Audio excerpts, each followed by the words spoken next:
Sijo sir നമസ്കാരം. നമസ്കാരം. ഈ ബംഗ്ലാദേശുമായിട്ടുള്ള വിഷയം ഇന്ത്യ നാൾക്കുനാൾ വരുമ്പോൾ രൂക്ഷമായി വരികയാണ് എന്ന റിപ്പോർട്ടുകൾ പുറത്തു വരികയാണ്. അപ്പോൾ ഇന്ന് ഞങ്ങൾ ന്യൂസ് ഇന്ത്യ മലയാളം ഒരു റിപ്പോർട്ട് പുറത്തുവിട്ടിട്ടുണ്ട്.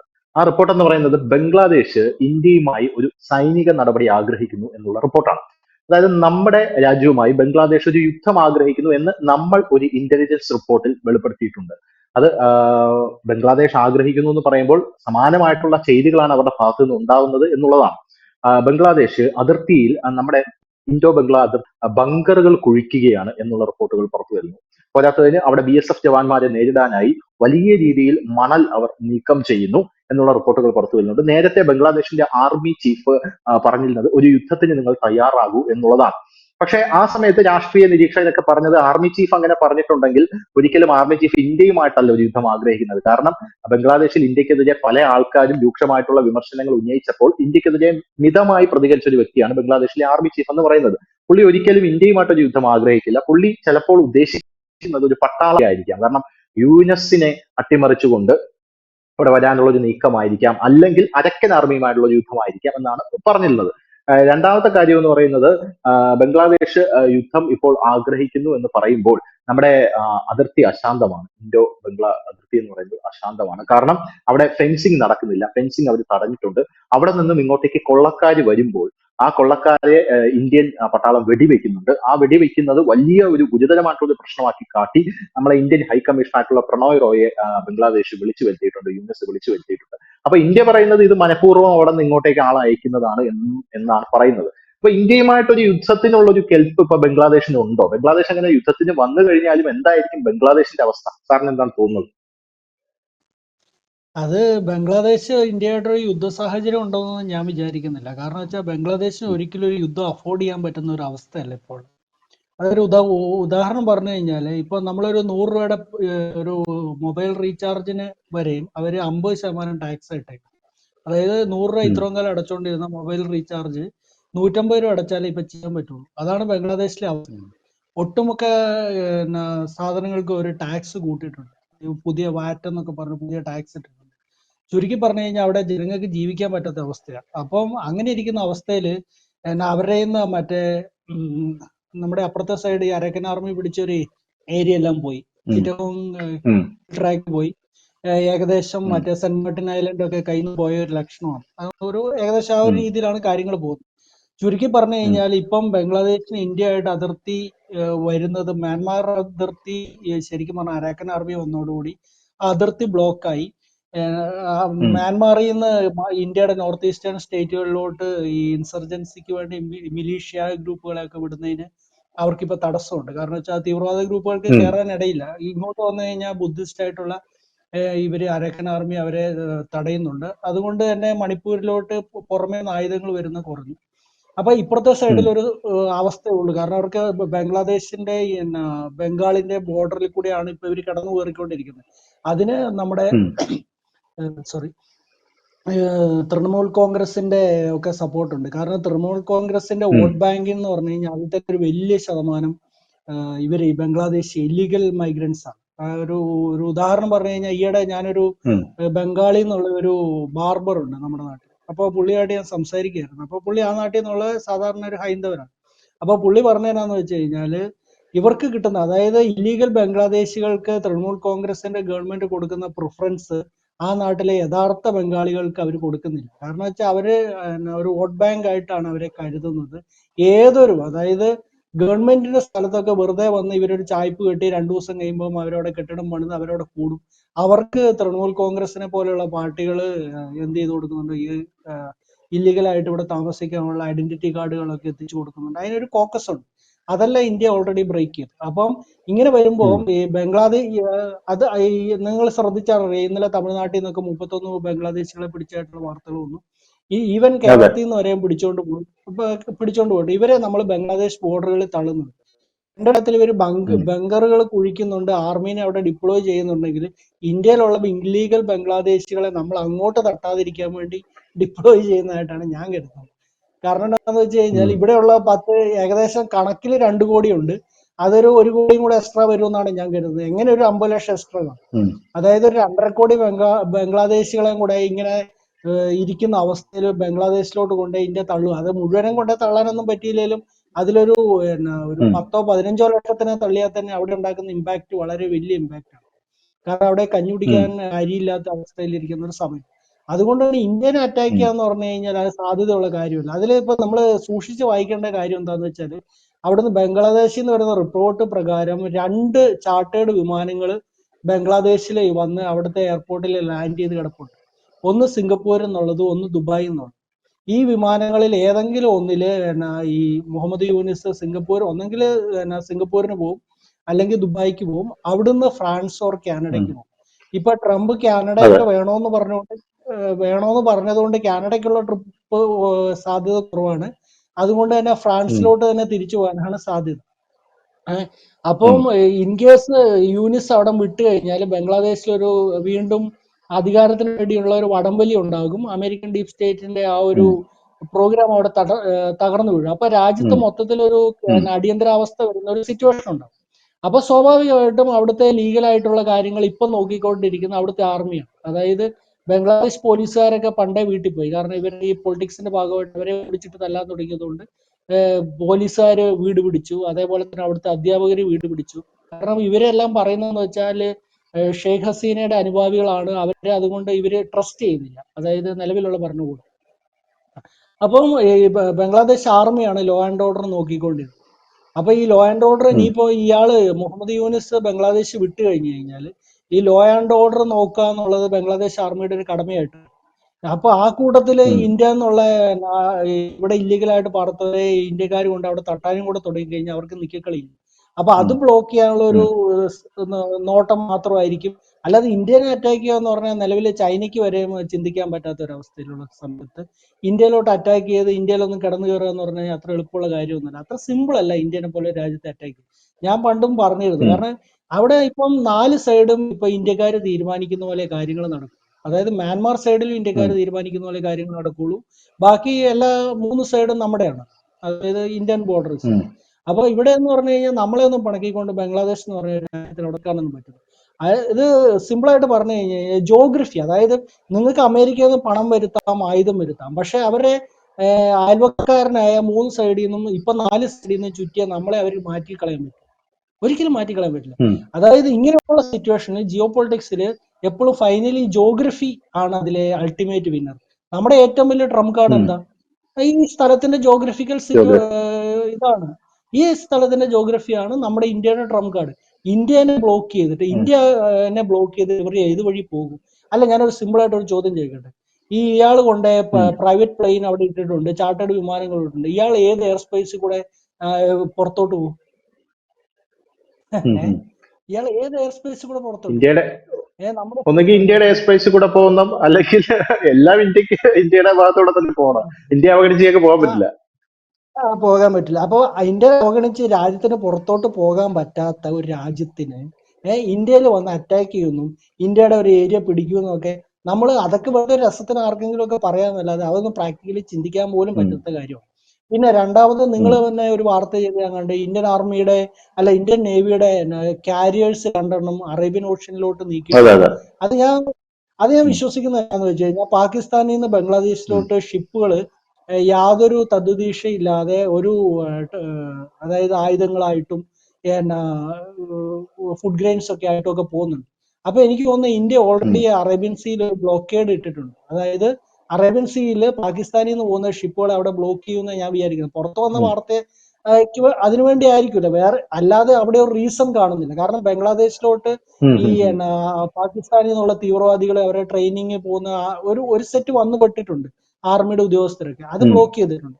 അപ്പം ഞാൻ വിശ്വസിക്കുന്നത് ബംഗ്ലാദേശിന് യാതൊരു കാരണവശാലും ഇന്ത്യനെ അറ്റാക്ക് ചെയ്യാനുള്ള പൊളിറ്റിക്കൽ ആയിട്ടുള്ള വില്ലില്ല, സാമ്പത്തികം ഇല്ല, മിലിറ്ററി പവർ ഇല്ല. ഇതെല്ലാം വെച്ചിട്ട് ഒരിക്കലും അവർക്ക് ഉം, അങ്ങനെ ചിന്തിക്കാൻ വരാൻ പറ്റാത്ത ഒരു അവസ്ഥയാണ്. അതുകൊണ്ട് അങ്ങനെ ഒരു സംഭവം ഉം, ഇല്ല. പിന്നെ അത് പോരാത്തതിന് ഇപ്പം ഈ ബംഗ്ലാദേശിന് യൂനിസിന് അമേരിക്ക വരാൻ പോകാൻ പറ്റാത്ത അവസ്ഥയാണ്. ഡൊണാൾഡ് ട്രംപ് വന്നു, ഇവരുടെ എല്ലാം പേരിൽ കേസുകളുണ്ട്. ഈ കേരളത്തിലെ ഉം, പല ആൾക്കാരും അഡ്രസ് ചെയ്യാത്ത ഒരു വിഷയം ഇതിനോട് കൂട്ടി പറയേണ്ടതുണ്ട്. കാരണം എന്തുകൊണ്ടാന്ന് വെച്ചാൽ ഉം, ഈ ക്ലിന്റൺ ഫൗണ്ടേഷൻ എന്ന് നിങ്ങൾ കേട്ടിട്ടുണ്ടോ? അതായത് ഹിലാരി കേട്ടിട്ടുണ്ട്. ക്ലിന്റന്റെയും ബിൽ ക്ലിന്റൺ അതെ. നേതൃത്വത്തിലുള്ള ഫോർഡ് ഫൗണ്ടേഷൻ പോലെ സാധനമാണ് ക്ലിന്റൺ ഫൗണ്ടേഷൻ. അവരൊരു NGO പോലെ ഉം, വർക്ക് ചെയ്യുന്നതാണ്. ഇവരെന്ത് ചെയ്യുന്ന വെച്ച് കഴിഞ്ഞാൽ ഉം, അമേരിക്കയിൽ ഇവർ ക്രിയേറ്റ് ചെയ്യുന്ന ഇല്ലീഗൽ വെൽത്ത് ബംഗ്ലാദേശോ അല്ലെങ്കിൽ ഇങ്ങനത്തെ അവിടെയുള്ള തേർഡ് വേൾഡ് കൺട്രീസിൽ കൊണ്ടുവന്ന് അവിടുത്തെ NGOകൾക്ക് കൊടുത്തിട്ട് ഒരു ഉദാഹരണം ഇയാളുടെ പരിപാടി ബാങ്കിങ് ആണ്. അതായത് മുഹമ്മദ് യൂനിസ് എന്ന് പറയുന്ന ഇപ്പം ബംഗ്ലാദേശ് ഭരിക്കുന്ന അമേരിക്കൻ പപ്പറ്റിന്റെ പരിപാടി നിങ്ങൾക്ക് അറിയാം, ഗ്രാമീൺ ബാങ്കാണ്. ഈ ഗ്രാമീൺ ബാങ്കിലോട്ട് വരുന്ന വിദേശ ഉം, ഫണ്ട് മൊത്തം ഇവരുടെയാണ്, ആരുടെ, ഈ ക്ലിന്റൺ ഫൗണ്ടേഷൻ ആണ്. ബംഗ്ലാദേശ് വന്ന് ചെറിയ ഉം, പലിശയ്ക്ക് ബംഗ്ലാദേശിൽ കൊടുത്തിട്ട് അവിടെ നിന്ന് ഉണ്ടാക്കുന്ന പ്രോഫിറ്റ് ഇവര് കൺവേർട്ട് ചെയ്തിട്ട് ഈ ക്ലിന്റൺ ഫൗണ്ടേഷനിലോട്ട് അയക്കുന്നതാണ്. ക്ലിന്റൺ ഉം, ഫൗണ്ടേഷന്റെ അമേരിക്കയിലെ ടാക്സ് കടലാസുകൾ ഉം, കാണിക്കുന്നത്. അതായത് ബംഗ്ലാദേശിൽ നിന്ന് അമേരിക്കയിലോട്ട് ഇതിന്റെ പ്രോഫിറ്റ് വരുവാണ്. അതായത് ബംഗ്ലാദേശിൽ ചുരുക്കി ഉം, പറഞ്ഞാൽ പലിശയ്ക്ക് കൊടുക്കുന്ന ഇടപാടാണ്. ക്ലിന്റൺ ഫൗണ്ടേഷന്റെ പൈസ ഉം, ബംഗ്ലാദേശിൽ കൊണ്ടുവന്ന് അവിടുന്ന് പലിശയ്ക്ക് കൊടുത്ത് ഉം, അതിന്റെ പ്രോഫിറ്റ് അവിടെ ക്ലിന്റൺ ഫൗണ്ടേഷനോട് തിരിച്ചു തന്ന് അവരവിടെ ടാക്സ് ഉം, സേവ് ചെയ്ത് അവർക്ക് പണം സമ്പാദിപ്പിക്കാനുള്ള ഒരാളാണ് ഈ പറയുന്ന മുഹമ്മദ് യൂനിസ്. അല്ലാതെ അയാള് ഉം, ഈ നോബൽ പ്രൈസ് കൊടുക്കാൻ മാത്രമുള്ള ബാങ്ക്, അയാൾ ഒരു ചിട്ടി കമ്പനി അല്ലെങ്കിൽ ചെറിയൊരു ബാങ്ക് നടത്തുന്നുകൊണ്ട് ഇരുന്ന ആളെ അവര് നല്ല രീതിയിൽ ഉം, ഉപയോഗിച്ച് ബംഗ്ലാദേശിലെ സാധാരണ മനുഷ്യരുടെ നിന്ന് നമ്മുടെ വട്ടിപ്പലിശയിൽ, അതായത് ഇതിലൂടെയൊക്കെ ഉം, കാണാമല്ലോ, ബാങ്കുകളല്ലാത്ത ചെറിയ ബാങ്കുകളുമായിട്ട് ഓരോ സ്ഥലങ്ങളിൽ കയറി ഇറങ്ങി പൈസ ആവശ്യമുള്ളവർക്ക് വലിയ പലിശയ്ക്ക് പൈസ കൊടുത്തിട്ട് ഉം, ഇത് ഒരു മാർജിൻ വെച്ചിട്ട് അങ്ങനെ ഒരു പരിപാടിയാണ് ഇയാൾ ചെയ്തുകൊണ്ടിരുന്നത്. അപ്പൊ ഈ കേസുകൾ മൊത്തം ഉം, ഡൊണാൾഡ് ട്രംപ് വലിച്ചു പുറത്തിടുമെന്ന് അയാൾ ഓൾറെഡി പറഞ്ഞു കഴിഞ്ഞു. അതായത് ഡൊണാൾഡ് ട്രംപ് ഉം, പറഞ്ഞു ക്ലിന്റൺ ഫൗണ്ടേഷന്റെ വിദേശത്ത് നിന്ന് ഇല്ലീഗലായിട്ട് ഇവിടെ പൈസ എത്തിച്ച് അതിനുള്ള ടാക്സ് സേവ് ചെയ്യുന്ന ആ ഒരു കളി ഞാൻ പൊളിക്കും. അവരെ എന്റെ എല്ലാ NGOസിന്റെയും ഇത് ഞാൻ അന്വേഷിക്കും എന്ന് പറഞ്ഞിട്ടുണ്ട്. അപ്പൊ അത് അന്വേഷിച്ചുള്ള കുഴപ്പം ഉം. എന്താണെന്ന് വെച്ച് കഴിഞ്ഞാൽ അയാളുടെ ക്ലിന്റൺ ഫൗണ്ടേഷന്റെ പാർട്ട്ണറായ അവരുടെ സബ്സിഡറി കമ്പനിയായ ബംഗ്ലാദേശിൽ ഇയാളുടെ ഗ്രാമീൺ ബാങ്കിന്റെ പണി കിട്ടും. അപ്പൊ അമേരിക്കയിൽ പോയ ഇയാള് ക്ലിന്റൺ ഫൗണ്ടേഷന്റെ ആൾക്കാർ ജയിലിലായ സ്വാഭാവികമായിട്ടും മുഹമ്മദ് യൂനിസും ജയിലിലാവും. ഉം, ഉം, ഉം, ഞാൻ പറഞ്ഞ സെയിം കേസാണ് അവിടെ ഉള്ളത്. അതുകൊണ്ട് അമേരിക്കയിൽ പോകാന്ന് ഉം, പറഞ്ഞു ഉം, കഴിഞ്ഞാൽ ഇയാളെ സംബന്ധിച്ച് ചിന്തിക്കാൻ പറ്റാത്തൊരു കാര്യമാണ്. അയാൾ പ്രോബബ്ലി അയാൾ ഉം, പോകാൻ ഉം, പോകുന്നത് ഫ്രാൻസിലോട്ടായിരിക്കും. കാനഡയിൽ പോകാനുള്ള ഉം, സാധ്യത കുറവാണ്. കാരണം എന്താണെന്ന് വെച്ചാൽ ഓൾറെഡി കാനഡയിൽ ട്രംപ് ക്ലെയിം ഇട്ടുകൊണ്ട് ഒരിക്കലും ഉം, ഈ ഇന്ത്യൻ അതിർത്തി മാന്താനുള്ള ഒരു കപ്പാസിറ്റി ബംഗ്ലാദേശിന് ഇല്ല. മാന്തി കഴിഞ്ഞു കഴിഞ്ഞാൽ മാന്തുന്ന ഏരിയ കൂടെ പോകുന്നല്ലാതെ ഒരു കാര്യമില്ല. പിന്നെ ഇന്ത്യന്ന് ഡീപ്പോർട്ടേഷൻ തുടങ്ങിയിട്ടുണ്ട്. അത് എത്രമാത്രം പുറത്തു വരുന്ന, കാരണം വെച്ചാൽ ഇതിൽ ഹ്യൂമൻ റൈറ്റ്സ് എന്നൊക്കെ പറഞ്ഞിട്ട് നമ്മുടെ ഇവിടെ തന്നെയുള്ള പാർട്ടികൾ പലരും ഇതിന്റെ അല്ല, പുറകെ കഴിഞ്ഞ ദിവസം നടക്കുന്നുണ്ട്. ഗുവാഹത്തി ഹൈക്കോടതിയുടെ ഒരു വിധി ഉണ്ടായിരുന്നു. ആ ഗുവാഹത്തി ഹൈക്കോടതി 1961 75 ഇടയ്ക്ക് വന്ന ബംഗ്ലാദേശികൾ, അവർ പൗരത്വ നിയമം 6A പ്രകാരം, 6A പ്രകാരം ഈ 61 75 ഇടയ്ക്ക് വന്ന ഈ ബംഗ്ലാദേശികൾ FRROയിൽ രജിസ്റ്റർ ചെയ്തിരിക്കണം എന്നുള്ള നിയമമുണ്ട്. FRROയിൽ രജിസ്റ്റർ ചെയ്തിരിക്കുക എന്ന് പറയുമ്പോൾ അന്ന് 60 ദിവസങ്ങൾ രജിസ്റ്റർ ചെയ്തിരിക്കണം. അങ്ങനെ രജിസ്റ്റർ ചെയ്യാത്ത 25,000 ബംഗ്ലാദേശികളെ പുറത്താക്കാൻ, നാട് കടത്താനാണ് ഗുവാഹത്തി ഹൈക്കോടതി ഉത്തരവിട്ടിരിക്കുന്നത്. അപ്പൊ ആഭ്യന്തര മന്ത്രാലയം ഇന്ന് ആ ഉത്തരവ് സീരിയസ് ആയിട്ട് എടുത്തിട്ടുണ്ട്. അപ്പൊ ഉടനെ തന്നെ ഒരു മാസ് ആയിട്ടുള്ള ഒരു ഡിപ്പോർട്ടേഷൻ നമുക്ക് കാണാനുള്ള ഒരു സാധ്യത നിലവിൽ ഉണ്ട്. അപ്പോ അങ്ങനെ ബംഗ്ലാദേശികളൊക്കെ അടപടലം പുറത്തേക്ക് പോവുകയാണ്. ഇപ്പോ ഡൽഹിയിൽ സക്സേനയുടെ ഭാഗമായിട്ട് ഡ്രൈവ് നടക്കുന്നു, ഗവർണർ പറഞ്ഞതുകൊണ്ട് മഹാരാഷ്ട്ര നടക്കുന്നു, കോയമ്പത്തൂർ കണ്ടു. കേരളത്തിലാണ് ഇത് വളരെ ഗംഭീരമായിട്ട് നടക്കാത്തത് എന്നാണ് എനിക്ക് തോന്നുന്നത്. ഇനി രണ്ടാമതൊരു കാര്യം എന്ന് പറയുന്നത്, ഈ ഡീപ് സ്റ്റേറ്റ് യൂനിസിനോട് എങ്ങനെയെങ്കിലും രക്ഷപ്പെട്ടോളൂ എന്ന് പറഞ്ഞതായിട്ട് ബംഗ്ലാദേശി മാധ്യമങ്ങളായിട്ടുള്ള ബ്ലിറ്റ്സ് അടക്കമുള്ള മാധ്യമങ്ങൾ റിപ്പോർട്ട് ചെയ്യുന്നുണ്ട്. ഡെയിലി സ്റ്റാർ, ബ്ലിറ്റ്സ് ഒക്കെ റിപ്പോർട്ട് ചെയ്യുന്നു. അപ്പൊ ഇങ്ങനെ ഒരു സാഹചര്യത്തിൽ ഈ യൂനിസ് അവിടെ നിന്ന് പോയി കഴിഞ്ഞാൽ, ട്രംപ് വന്നു കഴിഞ്ഞാൽ യൂനിസ് പോകുമെന്നാണ് ഏകദേശം അവർ പറയുന്നത്. അങ്ങനെ പോയി കഴിഞ്ഞാൽ ബംഗ്ലാദേശ് എന്തായിരിക്കും ഗതി? അവിടെ പട്ടാള ഭരണമായിരിക്കും വരാൻ പോകുന്നത്. പിന്നെ ഇന്ത്യയുമായുള്ള ബന്ധങ്ങൾ ഏത് രീതിയിലായിരിക്കും? അത് താൽക്കാലികമായി പട്ടാള ഭരണം അല്ലാതെ അവർക്ക് വേറെ മാർഗമില്ല. കാരണം ഇലക്ഷൻ നടത്തുന്നവരെ പട്ടാളം ഭരണം പിടിക്കും. അതിന്റെ ഭാഗമായിട്ട് അവർ അതിർത്തിയിലോ ഈ പറയുന്ന സെക്യൂർ ആക്കാനല്ല, അത് കുറെയൊക്കെ ബംഗ്ലാദേശികളെ തിരിച്ചു തള്ളാതിരിക്കാനുള്ള ശ്രമങ്ങളാണ് ഇപ്പൊ നിങ്ങൾ ഈ കണ്ടുകൊണ്ടിരിക്കുന്നത്. അല്ല യുദ്ധമൊന്നുമല്ല. ഉം, അതുകൊണ്ട് തന്നെ ഇവര് പിന്നെ കേരളത്തിൽ നിന്ന് ഡീപ്പോർട്ട് ചെയ്യുന്നില്ല. കേരളത്തിൽ നിന്ന് ഡീപ്പോർട്ട് ചെയ്യുന്നില്ലെന്ന് ആരാ പറഞ്ഞു? കേരളത്തിൽ നിന്ന് ബംഗ്ലാദേശികളെ ഡീപ്പോർട്ട് ചെയ്യുന്നുണ്ട്. കേരളത്തിലെ പുതിയ ഉം, ഉം, ഗവർണർ ആരാന്ന് നോക്കി കഴിഞ്ഞാൽ നിങ്ങൾക്ക് അതിന്റെ കാര്യങ്ങളുടെ പോക്കൊക്കെ ഏകദേശം എങ്ങോട്ടാണെന്ന് മനസ്സിലാവും. പിന്നെ ഉം, രണ്ടാമതെന്ന് പറഞ്ഞു കഴിഞ്ഞാല് നമ്മുടെ എന്നാ മുഖ്യമന്ത്രിക്ക് ഇത്രയും കാറ്റഗറി സെക്യൂരിറ്റി കൊടുക്കുന്നത് ചുമ്മാതെയൊന്നുമല്ല. കേരള മുഖ്യമന്ത്രിയുടെ സുരക്ഷ കേന്ദ്ര ഗവൺമെന്റ് ആണ് വർദ്ധിപ്പിച്ചത്. അവർ അദ്ദേഹത്തിന് ജെന്യൂൻ ആയിട്ടുള്ള ലൈഫ് ത്രെട്ട് ഒക്കെ വരുന്നുണ്ട്. അതുകൊണ്ടാണ് ഉം, അദ്ദേഹത്തിന് ഇത്രയും സുരക്ഷ കൊടുക്കുന്നത്. അല്ലാതെ നമ്മുടെ കേരളത്തിലെ മാധ്യമങ്ങൾ വരുത്തി തീർക്കാൻ പോയിരുന്ന പോലെ അദ്ദേഹം ഈ സുരക്ഷയില് പുള്ളിക്ക് വളരെ ഇതുള്ളത് കൊണ്ടോ അദ്ദേഹമായിട്ട് വരുത്തി തീർക്കുന്നതല്ല. കേരളം കേന്ദ്ര ഗവൺമെന്റുമായിട്ട് വളരെ നല്ല രീതിയിൽ പറ്റുന്ന മേഖലകളിലെല്ലാം സഹകരിക്കുന്നുണ്ട്. രാജ്യസുരക്ഷയുടെ ഒക്കെ വിഷയം വരുന്ന ഇത് കേരളത്തില് കേരള ഗവൺമെന്റിന്റെ ഒരു സഹായം കേന്ദ്രത്തിന് കിട്ടുന്നുണ്ട്. അത് തീർച്ചയായിട്ടും ഉള്ളത് തന്നെയാണ്. അപ്പം അത് തന്നെയാണ് നിലവില് കേരള ഗവൺമെന്റിനെതിരെ ഇവിടെ പല കക്ഷികളും ഉറഞ്ഞു തുള്ളുന്നതിനൊക്കെ കാരണം. അല്ല, അതിന്റെ ബേസിക് ആയിട്ടുള്ള കാരണം അതൊക്കെയാണ്. അല്ലാതെ ഇവര് പുറമെ പറയുന്നൊന്നുമല്ല. അദ്ദേഹത്തിന്റെ ഭരണഘടനാപരമായിട്ടുള്ള ദൗത്യങ്ങൾ അദ്ദേഹത്തോണ്ട് പറ്റുന്ന രീതിയിൽ പരിധികൾക്കുള്ളിൽ നിന്ന് ചെയ്യുന്നുണ്ടെന്ന് തന്നെയാണ് എന്റെ വിലയിരുത്തൽ. അതുകൊണ്ട് തന്നെയാണ് കേരളത്തിൽ നിന്നുള്ള ഡീപ്പോർട്ടേഷൻ നടക്കുന്നില്ല എന്നൊന്നും പറഞ്ഞു കഴിഞ്ഞാൽ എനിക്ക് ഒട്ടും വിശ്വസിക്കാൻ പറ്റില്ല. കേരളത്തിൽ നിന്നുള്ള ഡീപ്പോർട്ടേഷൻ കുറച്ചുകൂടെ എഫിഷ്യന്റ് ആക്കാൻ വേണ്ടി സ്റ്റാറ്റസിലുള്ള ഒരാൾ കേരളത്തിൽ വന്നതെന്നാണ് ഞാൻ വിശ്വസിക്കുന്നത്. അത് അവസാനമായിട്ടൊരു ചോദ്യം കൂടെ. ട്രംപ് വന്നു കഴിഞ്ഞാൽ ബംഗ്ലാദേശ് യൂനിസ് പറക്കാനുള്ള സാധ്യത ഉണ്ടെന്ന് പറഞ്ഞു. അങ്ങനെയാണെങ്കിൽ ട്രംപ് വന്നു കഴിഞ്ഞാൽ ബംഗ്ലാദേശ് എന്തൊക്കെ മാറ്റങ്ങളായിരിക്കും സംഭവിക്കാൻ പോകുന്നത്? എല്ലാവർക്കും അറിയേണ്ട ഒരു ചോദ്യം എന്ന് പറഞ്ഞാൽ ഇവിടെ ഹിന്ദുക്കളുടെ ഗതി എന്ന് പറഞ്ഞാൽ ഇപ്പോഴും പരിതാപകരമാണ്. അതിലെന്തെങ്കിലും മാറ്റം വരാൻ സാധ്യത? ഇത് വളരെ സത്യസന്ധമായിട്ട് പറഞ്ഞു കഴിഞ്ഞാല് ഒരു മതരാഷ്ട്രത്തില് ഹിന്ദുക്കളെ പോലെയുള്ള ഒരു മൈനോറിറ്റീസ് അല്ലെ ബുദ്ധിസ്റ്റുകളെ പോലെയുള്ള ഒരു മൈനോറിറ്റീസ് ഒന്നും സർവൈവ് ചെയ്യാൻ പറ്റും. അതിനൊരു പ്രൈമായിട്ടുള്ള എക്സാമ്പിൾ നോക്കിയാൽ തന്നെ പണ്ട് മിഡിൽ ഈസ്റ്റില്, അതായത് ഈ ക്രിസ്ത്യൻസിന്റെ എല്ലാം വലിയ സഭകളെല്ലാം മിഡിൽ ഈസ്റ്റിലായിരുന്നു. ഇപ്പൊ ഒരെണ്ണത്തിന് പപ്പും പുടയും വരെ ബാക്കിയില്ല. അതുപോലെ തന്നെയാണ് ബംഗ്ലാദേശിലെ ചെറിയ എമൗണ്ട് ഓഫ് ഹിന്ദുസേ ബാക്കിയുള്ളൂ. അവര് എന്ന് പറഞ്ഞു കഴിഞ്ഞാൽ അവർ സർവൈവ് ചെയ്യാൻ അവർ സമ്മതിക്കില്ല. അവർക്ക് ബുദ്ധിയും വിവരം ഉണ്ടെങ്കിൽ സെന്റിമെന്റ്സ് കളഞ്ഞ് ഇന്ത്യയിലോട്ട് കയറുവാണെങ്കിൽ യൂറോപ്പ് സർവൈവ് ചെയ്യുന്നേക്കാളും കൂടുതൽ കാര്യം ഇന്ത്യ സർവൈവ് ചെയ്യും ഇവർക്കിത്. അത് നമ്മുടെ ഇപ്പോഴത്തെ ഒരു ട്രാക്ക് നോക്കിക്കഴിഞ്ഞാൽ നമുക്ക് മനസ്സിലാവും. എസ്പെഷ്യലി നിങ്ങൾ ഇംഗ്ലണ്ടിലൊക്കെ ഉള്ള ഗ്രൂമിംഗ് ഗാങ്സിന്റെ കഥയൊക്കെ നിങ്ങൾ വായിച്ചിട്ടുണ്ടാവും. അപ്പം വേൾഡ്സ് മോസ്റ്റ് സേഫസ്റ്റ് പ്ലേസ് ഇതിന്, അതായത് ഈ പറയുന്ന തീവ്രവാദത്തിനെതിരെ ഏതാന്ന് ചോദിച്ചു കഴിഞ്ഞാൽ ഞാൻ വളരെ വ്യക്തമായിട്ട് പറയുന്നത് അത് ഇന്ത്യ തന്നെയാണ്. അതിന് കാരണം നിങ്ങൾക്കെല്ലാം അറിയാം, ഇന്ത്യയിലെ നിലവിലുള്ള ഭരണമാണ്. ഇപ്പം ഈ ഇന്ത്യയിൽ ഇപ്പൊ BJPക്ക് തന്നെ നിലവിൽ 36% വോട്ടേ ഉള്ളൂ. അത് എങ്ങനെ പോയാലും അത് അടുത്ത വർഷങ്ങളിൽ ഒരു 5% അല്ല 6% ഒക്കെ കൂടിയാൽ തന്നെ നിങ്ങൾക്ക് മൊത്തം പെർസെന്റേജിൽ വരുന്ന മാറ്റവും സീറ്റിൽ വരുന്ന മാറ്റവും ഒക്കെ നമുക്ക് മനസ്സിലാവും. അപ്പം ഡൊണാൾഡ് ട്രംപിനെ കുറിച്ച് പലർക്കുള്ള തെറ്റിദ്ധാരണ എന്ന് പറഞ്ഞാൽ ട്രംപ് പലതിനുള്ള ഒറ്റമൂലിയാണ്. അതായത് എനിക്ക് അങ്ങനെ വിശ്വാസമൊന്നുമില്ല. ഡൊണാൾഡ് ട്രംപ് തീർച്ചയായിട്ടും അമേരിക്കയുടെ പ്രസിഡന്റ് ആണ്.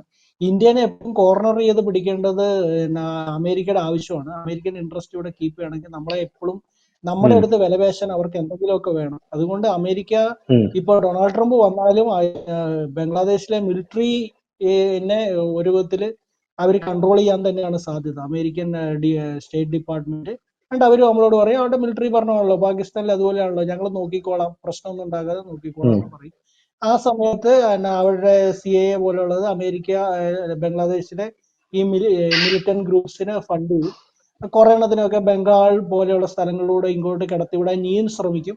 അതിപ്പോ ട്രംപ് വന്നാലും ആ രാജ്യത്തിന്റെ ഒരു സ്ട്രാറ്റജിക് ആയിട്ടുള്ള പോളിസീസ് ഒന്നും ഒരു പരിധി വിട്ട് മാറുമെന്നുള്ളത് വളരെ തെറ്റിദ്ധാരണയാണ്. അപ്പം നമ്മള് കളിക്കുന്നത് നമ്മുടെ പവറിൽ ഇരുന്നിട്ടാണ്. നമ്മുടെ പവർ എന്താന്നുള്ളത് നമുക്ക് വിലപേശാനുള്ള കാര്യങ്ങൾ വെച്ച് നമ്മൾ ട്രംപിനോട് വിലപേശുമ്പോൾ ട്രംപ് ഏത് തരത്തിലാണ് ഇതൊക്കെ എടുത്ത് ഉപയോഗിക്കാൻ പോകുന്നത് നമുക്ക് പറയാൻ പറ്റില്ല. പക്ഷെ ഇപ്പൊ ഈ ഡെമോക്രാറ്റ്സിനെക്കാളും ലെസ് ഇറിറ്റേറ്റിംഗ് ആയിരിക്കും ഡൊണാൾഡ് ട്രംപ് എന്നല്ലാതെ അദ്ദേഹം എല്ലാത്തിനുള്ള ഒരു ഒറ്റമൂലിയായിരിക്കും ഒന്നും അദ്ദേഹം ഒന്നുകൂടെ ബംഗ്ലാദേശിലുള്ള ഹിന്ദുക്കളും ബാക്കി ന്യൂനപക്ഷങ്ങളെല്ലാം രക്ഷപ്പെടും എന്നുള്ള ഇതൊന്നും എനിക്കില്ല. പക്ഷെ എന്റെ ഒരു അഭിപ്രായം എന്താന്ന് വെച്ച് കഴിഞ്ഞാൽ ബംഗ്ലാദേശിന്റെ ചില ഭാഗങ്ങൾ ഇന്ത്യ പിടിച്ചെടുക്കുക തന്നെ വേണം. ഒരു എസ്പെഷ്യലി നമ്മുടെ സിലഗൂരി ഇതില്ല ആ കോറിഡോറിനോട് ചേർന്ന ഭാഗങ്ങളിൽ ഒന്നെങ്കിൽ ബംഗ്ലാദേശിലെ ഹിന്ദുസിനെ അങ്ങോട്ട് മൂവ് ചെയ്ത് എന്തെങ്കിലും ഒരു പൈസ കൊടുത്താൽ നടക്കാത്തൊന്നും ഇല്ല. ഒരു ഉദാഹരണം പറഞ്ഞു കഴിഞ്ഞാൽ ഇപ്പം ഈ ഗാസയിലുള്ളവര് ഇസ്രായേൽ വേറെ സ്ഥലത്തോട്ട് മാറ്റാൻ ഒക്കെയുള്ള ചർച്ചകൾ ഇവര് ഈജിപ്തുമായിട്ട് നടക്കുന്നുണ്ട്. എന്തിന് ഇപ്പൊ സിറിയയിലെ ചില കുർദ് മേഖലകളുമായിട്ട് നടക്കുന്നൊക്കെ ഉണ്ട്. അപ്പൊ അതുപോലെ തന്നെ ഈ സിലഗൂരി കോറിഡോറിന്റെ ചില ഭാഗങ്ങൾ നമ്മൾ പിടിച്ചെടുക്കണമെന്ന് തന്നെയാണ് എന്റെ അഭിപ്രായം. പക്ഷെ ഇന്ത്യക്ക് ആ രീതിയിലുള്ള ഒരു സ്ട്രാറ്റജി ആയിരിക്കില്ല. ഇപ്പൊ നമ്മൾ അരക്കൻ ആർമീനെയൊക്കെ കണ്ടല്ലോ. അപ്പൊ അത് ഏത് രീതിയിലാണ് നമ്മൾ അത് ഹാൻഡിൽ ചെയ്യാൻ പോകുന്നതെന്നൊന്നും പറയാൻ പറ്റില്ല. പക്ഷെ നമുക്ക് ഇപ്പം നിലവില് ഒരു നല്ല വെള്ള ചമയേണ്ട ഒരു അത്രയും നമുക്ക് ഈ അമേരിക്കനെ പോലെ കയറിയെടുക്കാനുള്ള ശക്തിയൊന്നും ആയിട്ടില്ല. ആകുന്ന സമയത്ത് അങ്ങോട്ട് പയ്യെ വർക്കൗട്ട് ചെയ്ത് ഒരു മൂലം നമ്മൾ മാന്താൻ തുടങ്ങേണ്ടത് അത്യാവശ്യമാണെന്നാണ് എന്റെ അഭിപ്രായം. പിന്നെ എന്നാ ഈ ചില മതങ്ങൾക്ക് ഇന്റർനെറ്റിനെ അതിജീവിക്കാനുള്ള സാധ്യതകൾ കുറവാണെന്നൊക്കെ ഒരു വിലയിരുത്തലുണ്ട്. അപ്പൊ അതിന്റെ ഉം. ഭാഗമായിട്ട് എന്തെങ്കിലുമൊക്കെ മാറ്റങ്ങൾ വരികയും ഒക്കെ ഓരോ മോഡേണൈസേഷൻ ഒക്കെ വരുവാണെങ്കിൽ നല്ലതായിരുന്നല്ലോ. അങ്ങനെയൊക്കെ പ്രതീക്ഷിക്കാം. അല്ലാതെ ഇപ്പം ബംഗ്ലാദേശിലെ ഹിന്ദുക്കളുടെയും മറ്റ് ന്യൂനപക്ഷങ്ങളുടെ അവസ്ഥയൊക്കെ കഷ്ടം തന്നെയാണ്. ഇനി ഭാവിയിൽ ഇപ്പം ട്രംപ് വന്നാലും വലിയ മെച്ചമൊന്നും ഉണ്ടാവില്ല. പറ്റുമെങ്കിൽ അവിടെ നിന്ന് വണ്ടി കയറിക്കൊള്ളുക. World's most safest place for a Hindu is still India. അതൊരു അടുത്ത ഒരു 50-60 വർഷത്തേക്കും കൂടെ അങ്ങനെയൊക്കെ തന്നെ ആയിരിക്കും എന്ന് നമ്മൾ ഏകദേശം ഉറപ്പ് വരുത്തിയിട്ടുണ്ട്. ബാക്കി കണ്ടറിയാം. വളരെ നന്ദി Shri Sijo Peruvapuzha. Thank you so much.